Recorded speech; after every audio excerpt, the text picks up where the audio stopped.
Amigas, amigos, olá! Brasil na guerra comercial de Donald Trump.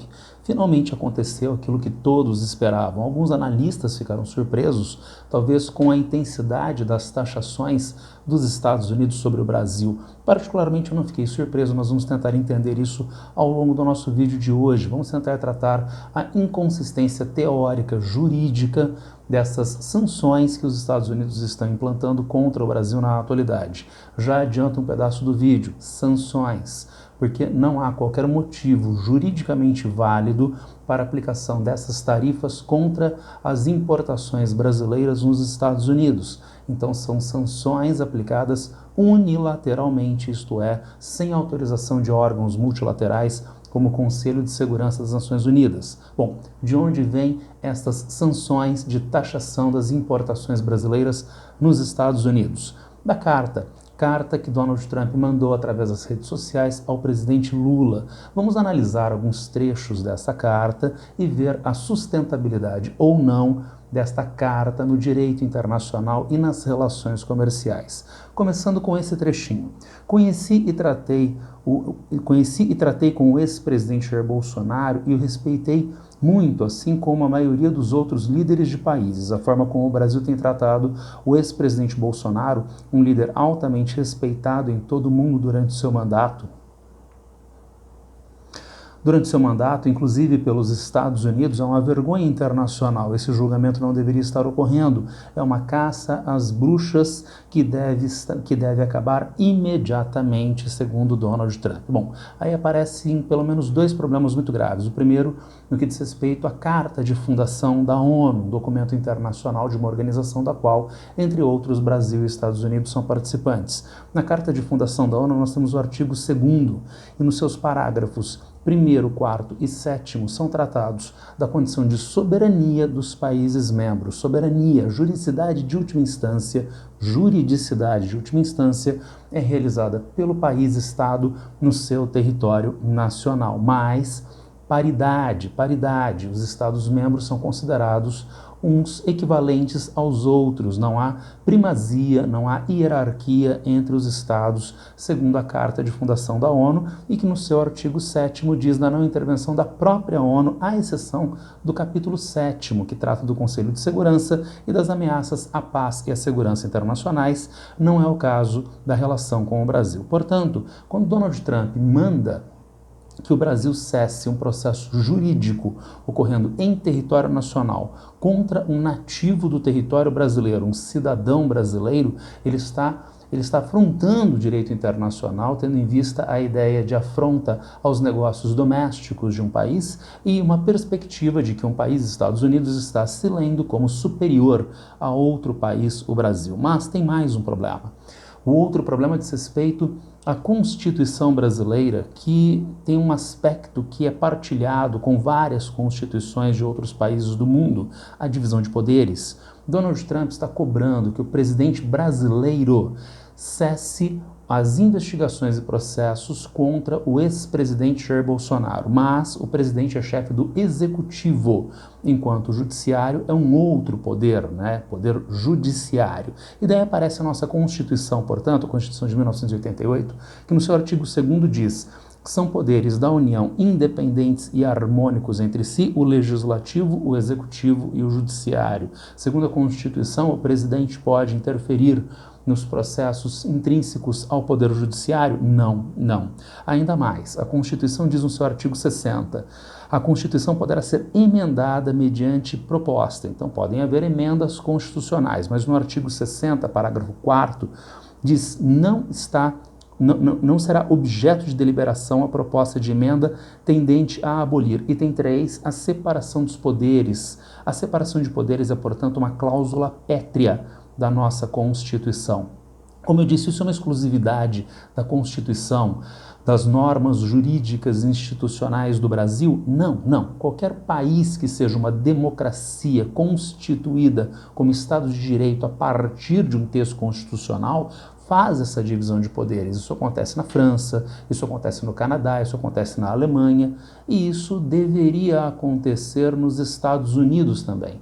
Então o senhor Trump deveria saber que um presidente não interfere no outro poder, no poder judiciário. Nós já temos, portanto, problemas de ordem jurídica doméstica no Brasil e no direito internacional ligados à carta do senhor Donald Trump. Mas nós podemos ir além.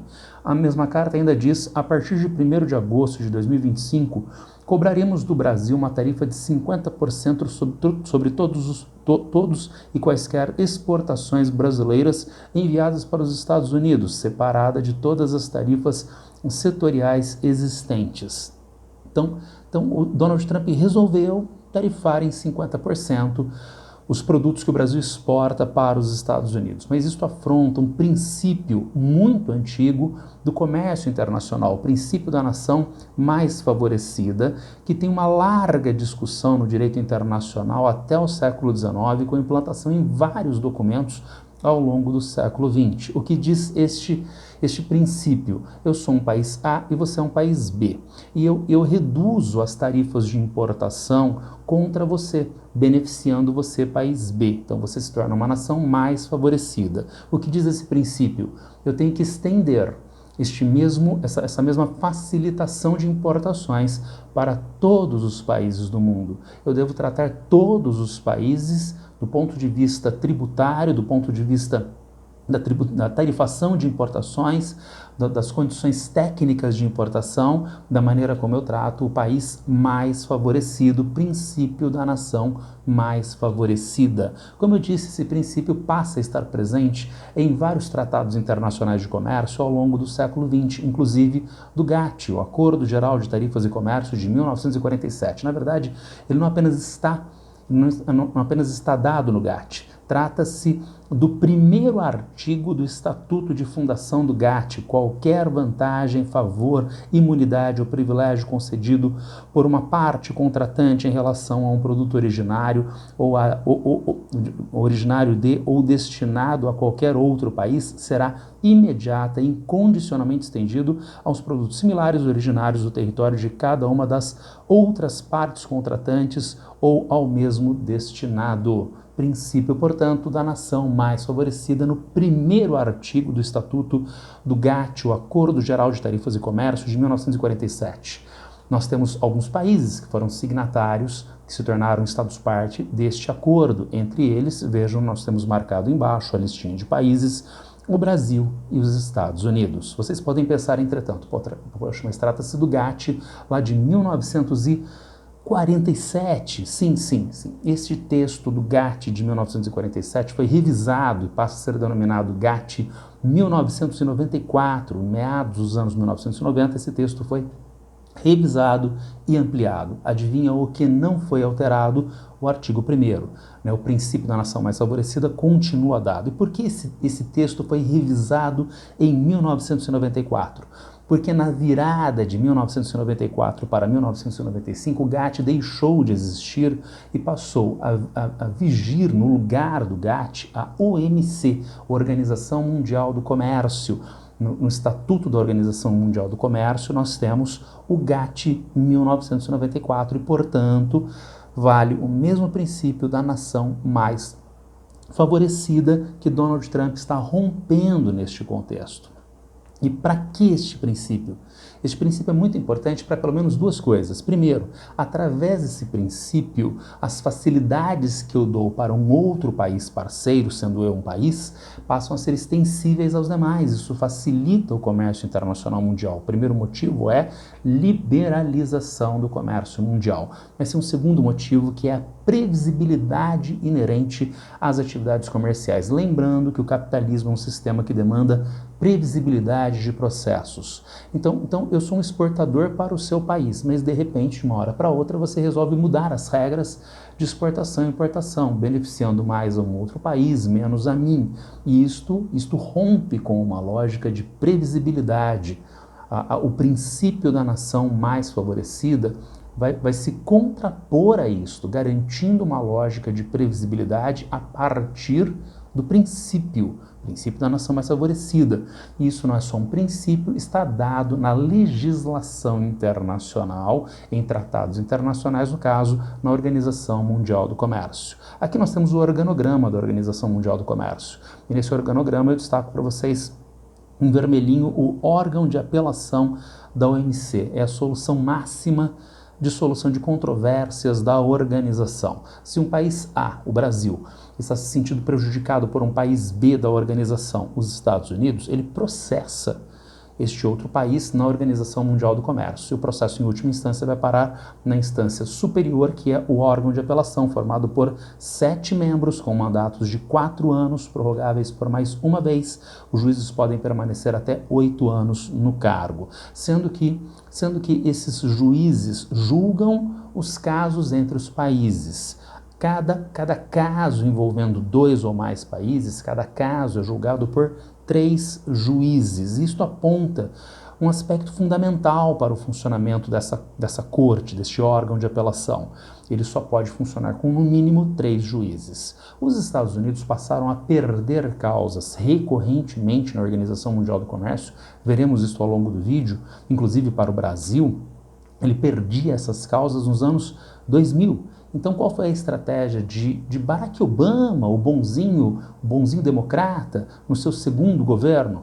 Não aprovar novos membros para este órgão de apelação, não aprovar novos membros. Lembrando que a aprovação de novos membros se dá por unanimidade. Se um país não concorda, o novo membro não pode ser eleito. Resultado, a corte passou a funcionar, o órgão passou a funcionar com apenas 6 membros. 5 membros, mais um se aposentava, venciam os 8 anos e os Estados Unidos vetavam.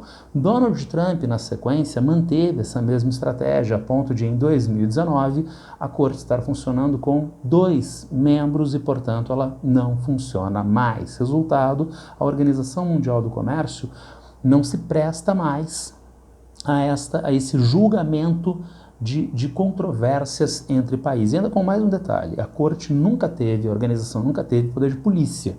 Ela não interfere juridicamente no país, ela simplesmente diz que o país A tem razão, o país B não tem razão, mas ela não tem poder de polícia sobre um país.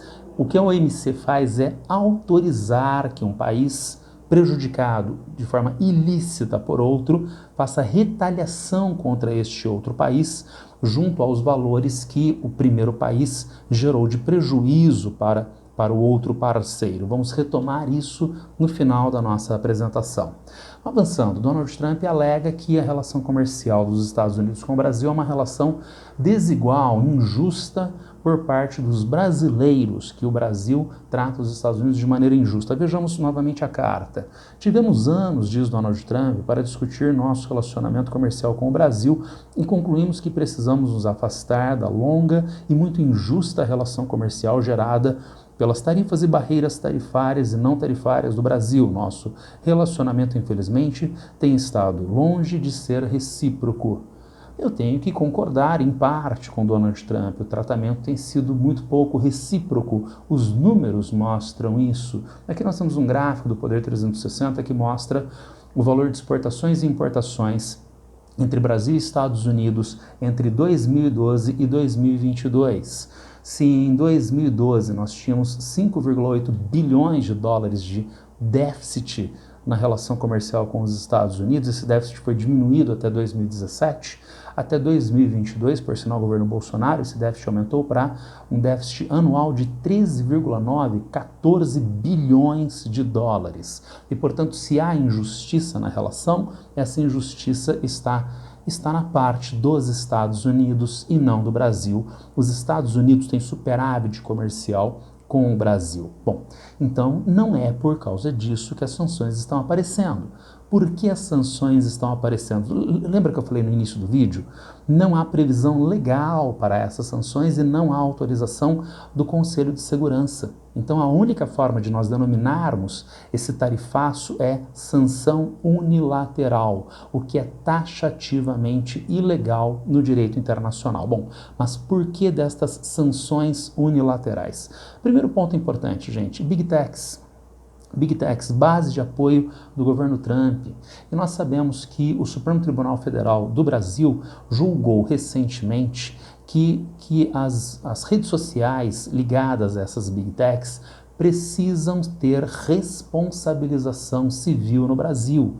Se há veiculação de um ilícito através destas redes sociais, elas têm a responsabilidade de identificar, não divulgar o ilícito, né, e viabilizar que os poderes de polícia e justiça identifiquem os eventuais criminosos na rede. Na verdade, isso já acontece.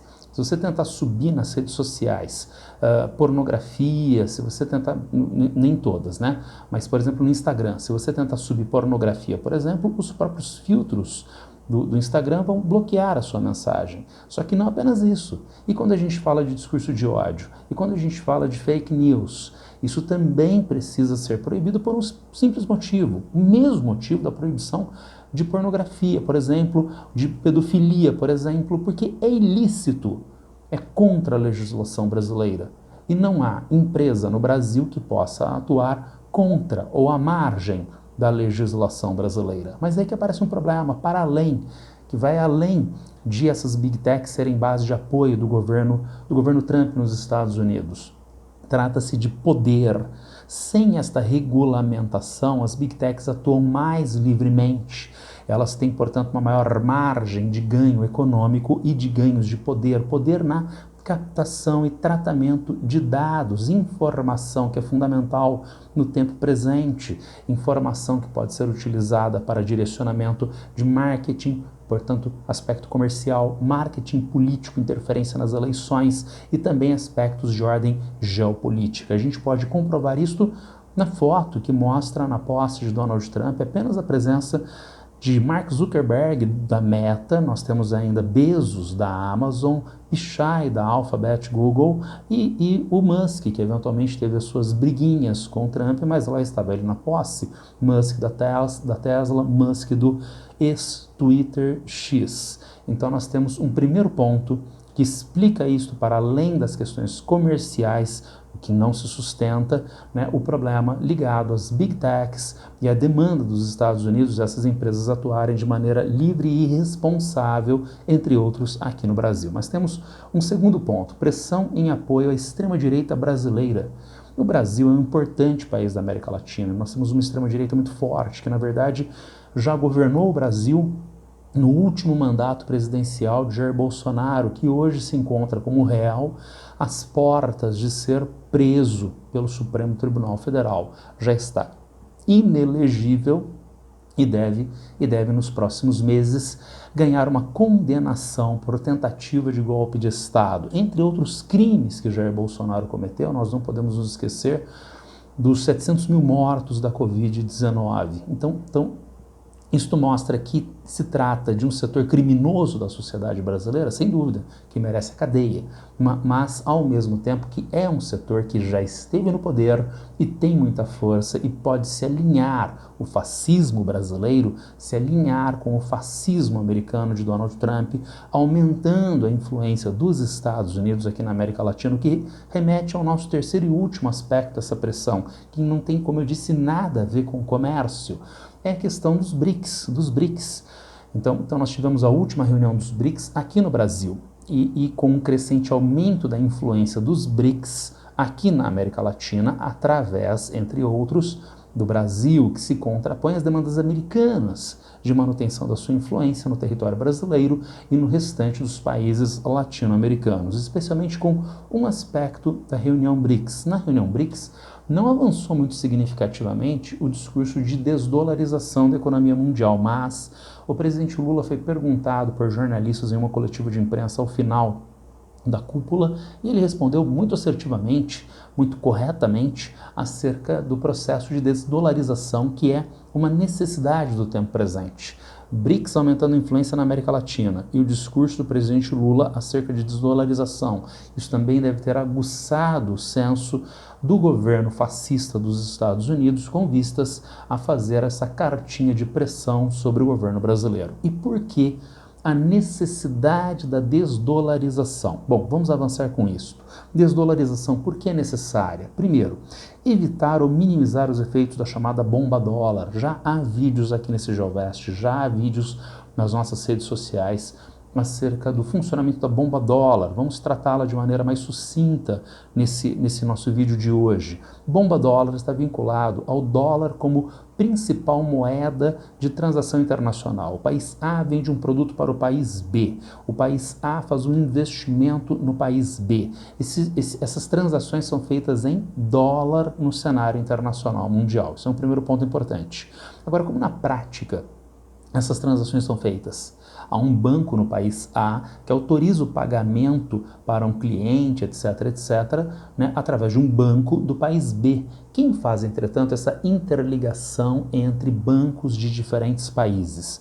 O sistema SWIFT é o principal sistema que faz isso, um sistema de mensageria entre bancos, mensageria interbancária, sendo que o sistema SWIFT é uma cooperativa de bancos com sede na Bélgica e, portanto, está sob a legislação belga, sob a legislação da União Europeia. Mas é aí que aparece um probleminha.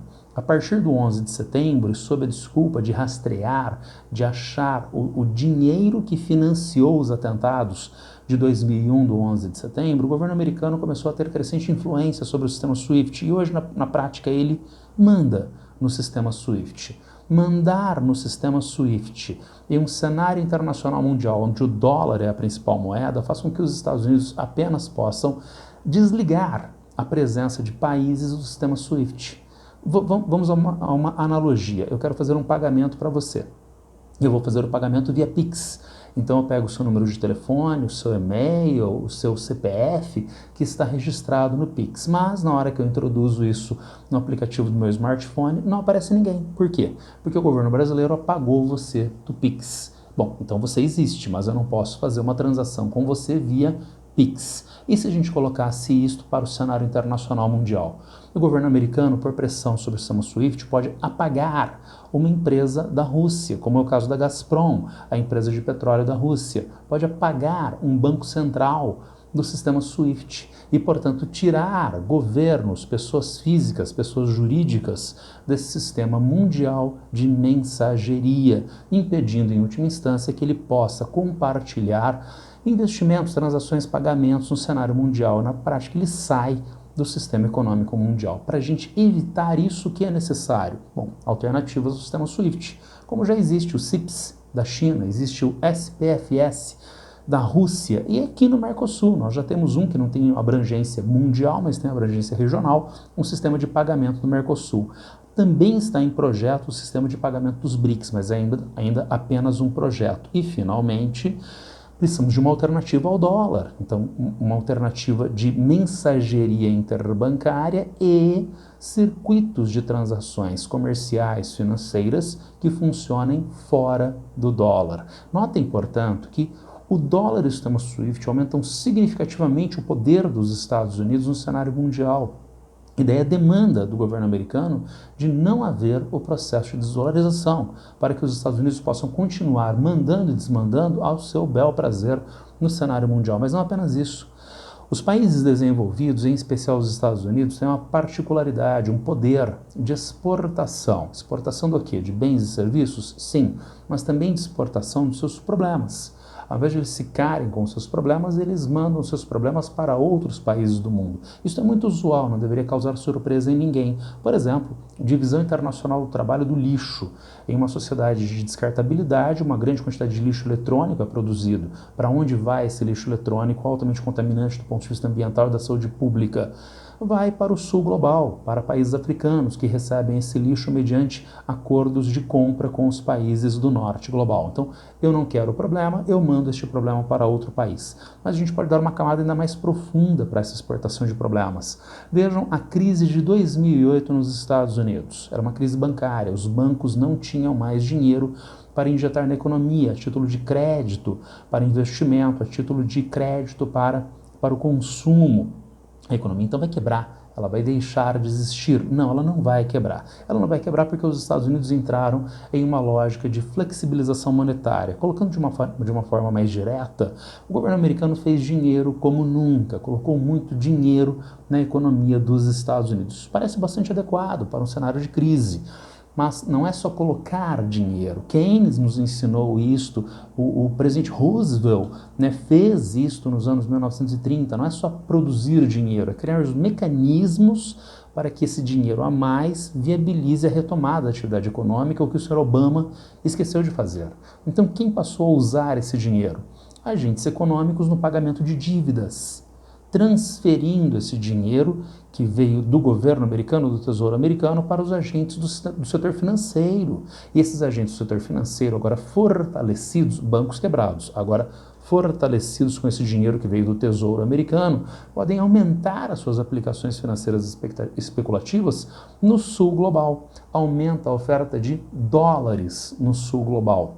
No Brasil em 2012, 2013, né, na Argentina em 2012, 2013, na Turquia, na Índia e assim por diante. Com o aumento da oferta de dólar, essa moeda se desvaloriza.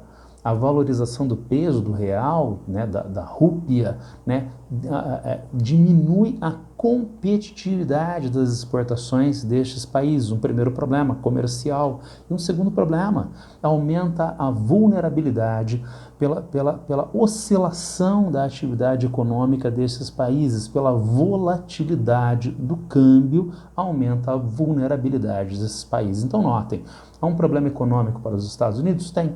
Então o que ele faz? Ele aumenta a oferta da sua moeda, resolve o seu problema, aumentando os problemas para o sul global.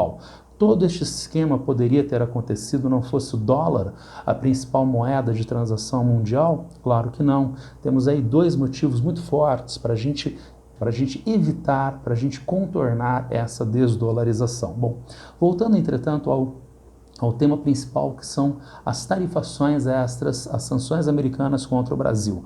Quais setores no Brasil seriam então mais prejudicados?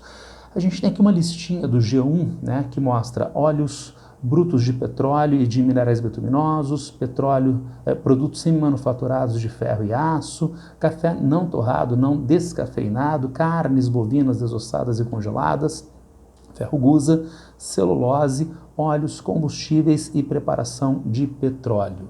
São os principais produtos que o Brasil exporta para os Estados Unidos e, portanto, seriam prejudicados com esta tarifação de 50%. Isso já aponta para uma coisa muito problemática que diz respeito a nós, Brasil, né? O processo de reprimarização das exportações.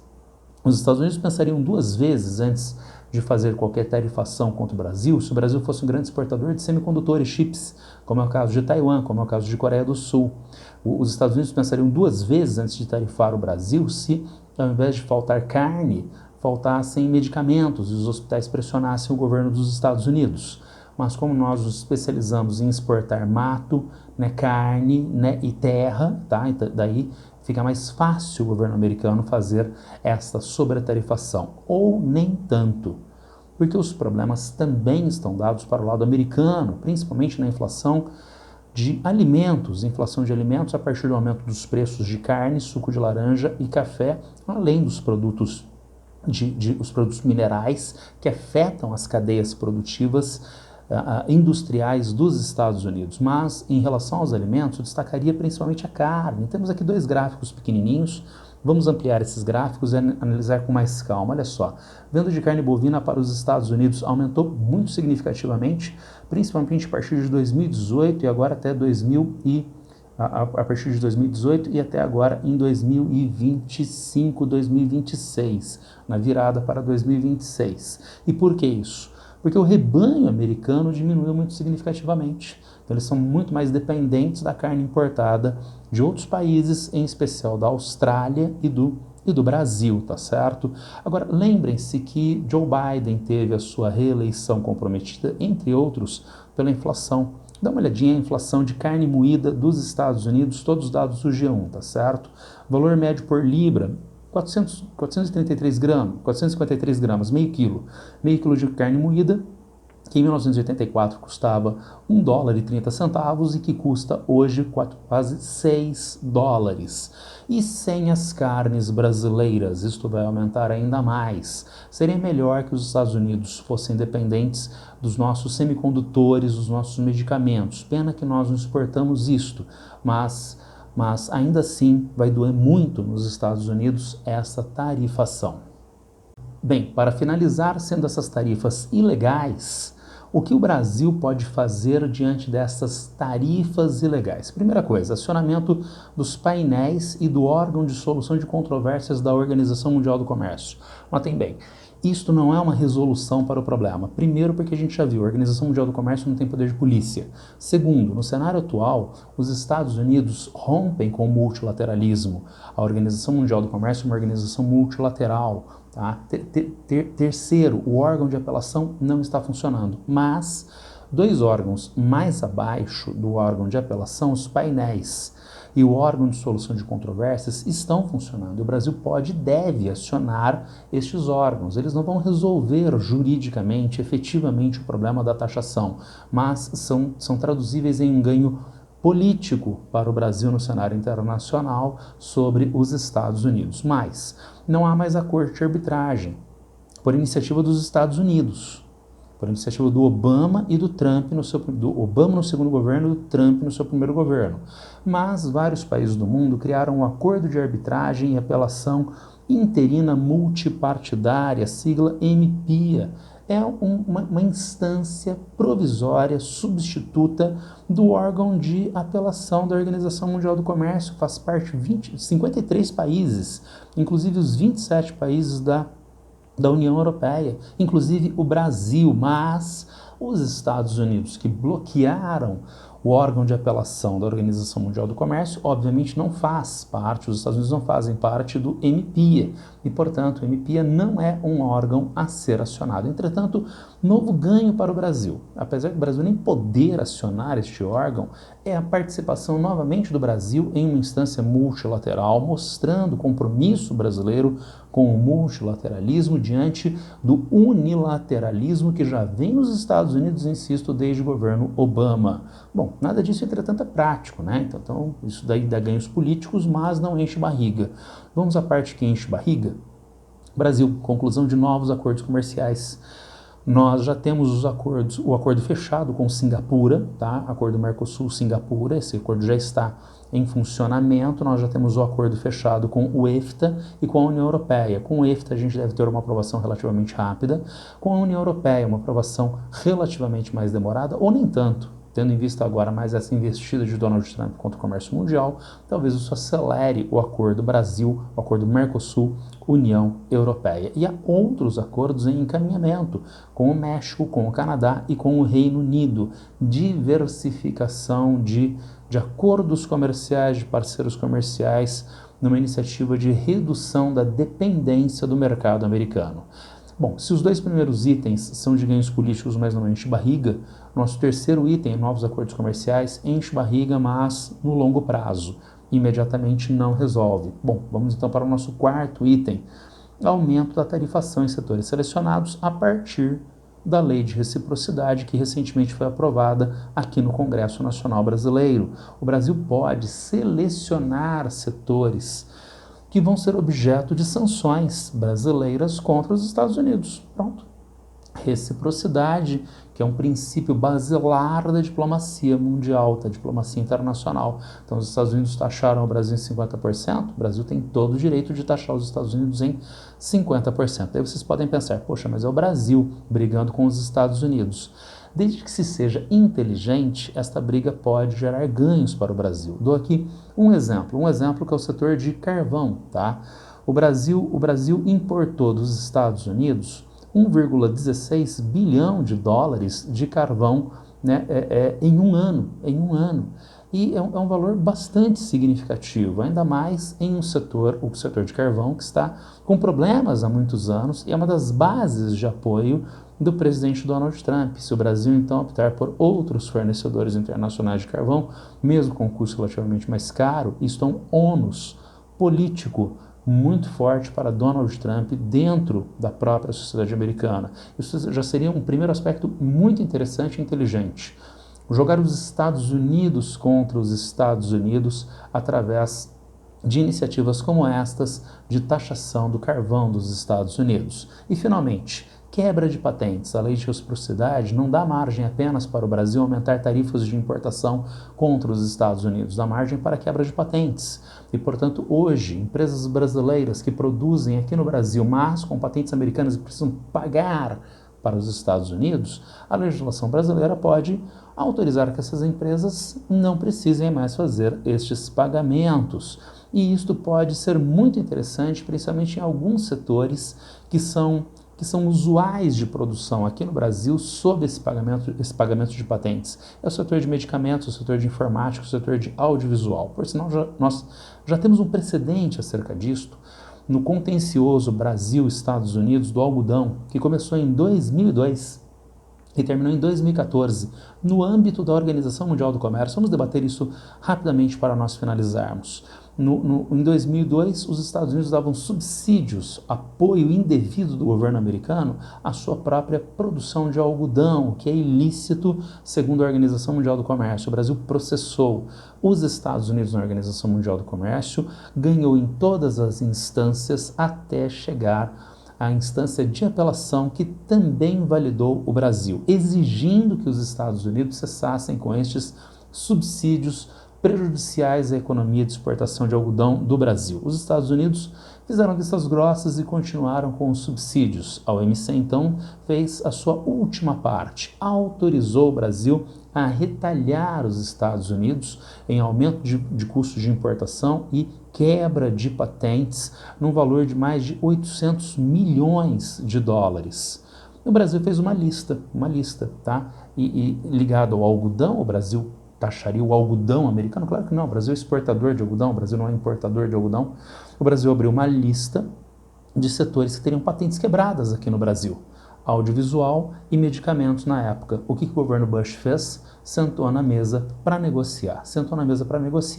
E abriu uma linha de crédito. Na verdade não é crédito, era investimento a fundo perdido, é doação de 300 milhões de dólares para o Instituto Brasileiro do Algodão. Uma equilibração. Subsídios que eles pagavam para o algodão dos Estados Unidos, o governo americano passou a pagar mesmo os valores de subsídio para o algodão brasileiro.